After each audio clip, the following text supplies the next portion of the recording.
Hey there, guys and gals. Welcome to Tales from the Flip Side, the Dieselpunk game night. On this week's episode, we're going to review Stuff and Nonsense, and we're going to do that right now.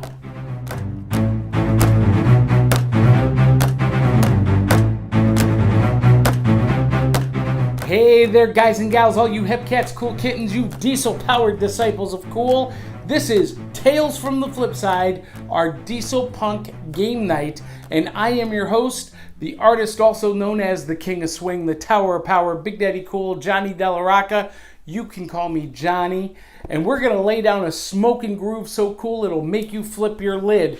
But before we do anything, I need you to click subscribe right now and post a comment down below and stick around to the end of the episode to find out how you can win your very own copy of Stuff and Nonsense. Let's get right into it. Stuff and Nonsense is a game developed by Chap Hop artist Professor Elemental. If you don't know what Chap Hop is, or if you don't know Professor Elemental, just do a quick search on YouTube and you'll find his stuff. It's proper English grammar and etiquette set to club beats and rap and hip hop. It's pretty cool. It's pretty different. And it has a big appeal to retropunks, steampunks, and dieselpunks. He's mostly in the steampunk community, but I know a lot of dieselpunks that really dig Chap Hop as well. And this game was created by him and adapted by Cheap Ass Games, who provided this copy for review. Now, if you don't know what dieselpunk is, some of you might be saying, well, Johnny, what's dieselpunk? Dieselpunk is the fusion of the art, style, fashion, and culture of the 1920s through the 1940s, mashed up with contemporary technology, science fiction, fantasy, alternate history, magic, future tech, and a healthy dose of counterculturalism. And that's what dieselpunk is. So if you're into that aesthetic, you're going to love this game. It's really pretty simple to play. The rules come on a single legal size sheet folded into fourths. So the instructions, the rules are pretty short. However, I've got to take issue with Cheap Ass Games because I don't know who they write these game instructions for, because there's some vagary afoot. We'll talk about that in just a minute. But it is pretty easy to learn, and it is pretty quick to play. Now, here's the premise. You are an adventurer. Sort of. Actually, you and your friends are cowards who never leave the safety of London. Instead, you sneak around the outskirts of the city, collecting evidence of your many imaginary adventures far and wide across the globe. Then you return to the Adventurers Club and spin fantastic lies about the places you have never been. Professor Elemental might be impressed if he weren't so busy trying to stop you. That's the premise. Let's go to the game board right now. All right, guys and gals, this is the setup for Stuff and Nonsense. And it is basically a board game without a game board. It's played with cards, and several cards, like the antique shop, the newsstand, the pub, the junk shop, the gift shop, the cafe, and then the market and the Adventurers Club make up the locations that you move around London. The 6 cards around the edge form a wheel. The Adventurers Club and the market form the spoke in the wheel. And each card is one space, and on each turn you can move one space. As you go around the wheel, you can only go in that direction. However, from any of these cards, you can move into the Adventurers Club or into the market. And from the market, you can go to any other card, or from the Adventurers card, likewise to any other card. And there are reasons to do that, and we'll get into that. Now, you'll notice with each of the locations, there are some ancillary cards. These cards are basically your story cards, your evidence cards of your story. So the antique shop has artifacts. The cafe has anecdotes. The gift shop has photographs. The junk shop has specimens. The pub has heroes that you are going to meet and steal their stories. And the newsstand has facts. And at the beginning of the game, 8 of these cards are laid out to the corresponding location cards. So 1, 2, 3, 4, 5, 6, 7. We need one more to make 8. And so we'll do a news story right there. The rest of the location cards go in a draw deck that can be set off to the side and used as a discard deck. Every time someone picks up a card, as they move, you put another one down. Then on the edge here, I've got the exotic location cards. And these are going to be where your imaginary story allegedly takes place. So here's how this game works. It's really easy. All you do is you start anywhere you like. You put your piece anywhere you like. And when you land on a card or a location, you take a card, a story card, and like this one says, mystery remains. And along the card, let's show you right here. So I get 2 points if I tell a story using this card in Africa. I get 1 point for Mount Everest, no points for China or the South Pole, and 1 point for the Amazon. And you see they have corresponding symbols right here that correspond to those points. So right off the bat, I might be wanting to tell a story based in Africa because I get the most points there. So I'm going to be looking for cards that boost my Africa story. And right off the bat, there's only one other one. So my next move might be to the pub to collect this adventurer card. And this is Lester Moore. And the other characters, they move around the board and they collect their story cards. And I forgot to put out the replacement cards, so we need 3 more out. And let's see, this is a photograph. This is another hero at the pub. Let's see what else. Third one, another hero at the pub.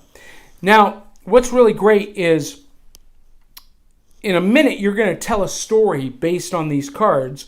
And you can tell your own story, or each card has a story suggestion on it. And so you can tell the story that is suggested, or you can make up your own. It's really up to you. So let's say I want to tell a story in Africa. Well, for Africa, I need to have 2 cards, which I have. So at this point, I can tell a story in Africa. Now, the first time I tell a story, Africa is worth 4 points. So I might tell this story. The story of Lester Moore. The story that Lester Moore died locally in a hilarious gambling accident is, of course, a clever ruse intended to conceal his key role as the first mate on my adventure to Africa. And in Africa, we were seeking the remains of a long-deceased king, or maybe another ill-fated explorer. It remains a confounding mystery, an even more pointed one, now that only his pinky remains. And so based on that, I would win those points. I got to back up. I forgot. You can only tell the story when you go into the Adventurers Club. And when you go into the Adventurers Club, you have to tell a story. So I would have to do that first. I tell that story. Now, I could have used the story suggestions on the cards, or I could have made up my own. It really doesn't matter. Once I get those points, so I get 1 point, 3 points, 4 points for Africa, those cards are discarded and are out of play. And this card now gets turned, and the next value is 3 points. So it decreases in points when somebody uses it. Now, the game comes with a die, and you'll notice these matching die on the locale cards, on the exotic place cards. This is what I was talking about, the vagary in the instructions. I have no idea why you roll a die or what these die symbols mean. We've been using it as a house rule so that if you roll the same number, you get those 2 additional points. So if I rolled a 2 that matched, I would get the 2 additional points. I don't know that that's correct, but that's how we're playing it. Because again, the rules are very vague, and when you look up how to play this game elsewhere, it's different. Every reviewer has a different way to play it. So that's our house rules. Now, the other element here is Professor Elemental, who moves around the board. So when I laid this card down, Buster the dog, there's a 2 arrow. That 2 means that if there are 2 or fewer players, so 2 players or less, that Professor Elemental will move 1 space. And he moves onto the space of another player. And if he moves where you are, or conversely, if you move where he is, you have to give up one of the cards in your hand or lose a point for every card in your hand when you tell your story. So he moves around as cards are being put down. So like this one, if there are less than 8 players, he would move a space. Same with this card, less than 2, less than 2. And that's how he moves around the board and kind of disrupts the activities. And that's really how simple this game is. It's a simple game. It's really easy, and if you're a storyteller, if you're a creative person, it's a lot of fun. My daughter and I, we adored this game. My son, not so much. My son is into very hard, concrete principles. My daughter is more into the abstract, creative mode. And if you've got a group of creative people, storytellers, writers, actors, this can be a lot of fun because you could actually create a character, play the character.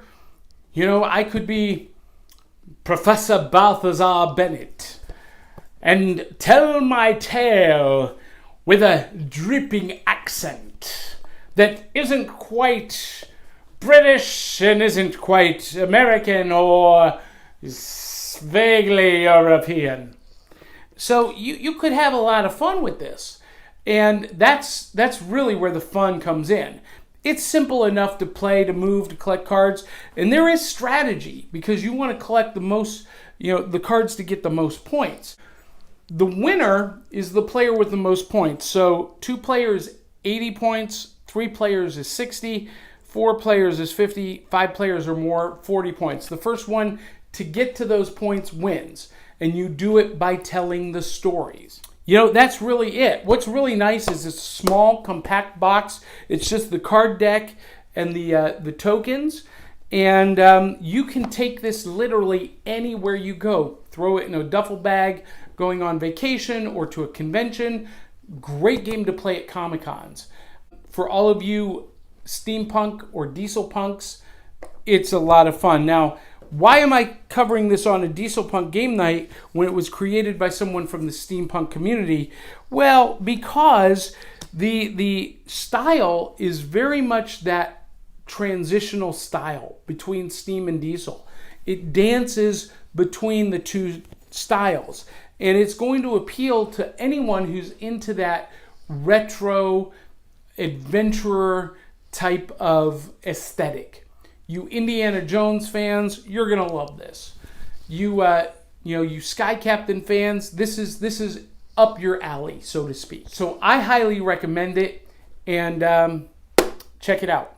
That's Stuff and Nonsense from Cheap Ass Games.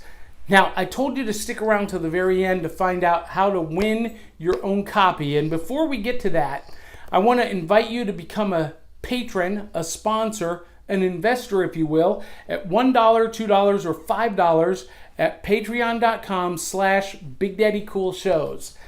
Consider supporting our show and becoming a super fan in that regard. You can connect with me at BigDaddyCoolShows.com. Post the social media icon of your choice: Facebook, Instagram, Twitter, LinkedIn, Pinterest, whatever. Just connect with me, send me an email if you want, and let me know what you think of the show. And then you can also see my live schedule on the website. So if you want to know where I'm performing, doing my magic act, performing with the Bombshell Kittens next, that's all at BigDaddyCoolShows.com. And of course, one last thing, make sure you read the book that we get our title from, my autobiography, Tales from the Flip Side, The Adventures of Big Daddy Cool and the Bombshell Kittens. It's got superpowered showgirls, vampire Nazis, and time-traveling gangsters. It's an autobiography available at Amazon, Barnes & Noble, and wherever books are sold. All right, to the point. How do you win your own copy? Well, I already told you. Click subscribe and post a comment down below. When you do that, we will draw randomly from the subscribers who posted a comment. And you can be like our latest winner. I'm proud to announce superfan William Jackson has won the free copy of Unexploded Cow from last month's drawing. And he'll be getting that in the mail. You might win Stuff and Nonsense. Or you might win another game down the road, or some graphic novels, or who knows what, because we do a drawing every month. Well, guys and gals, that's it for this episode of Dieselpunk Game Night. Until the next time, swing hard, swing often. We'll catch you on the flip side.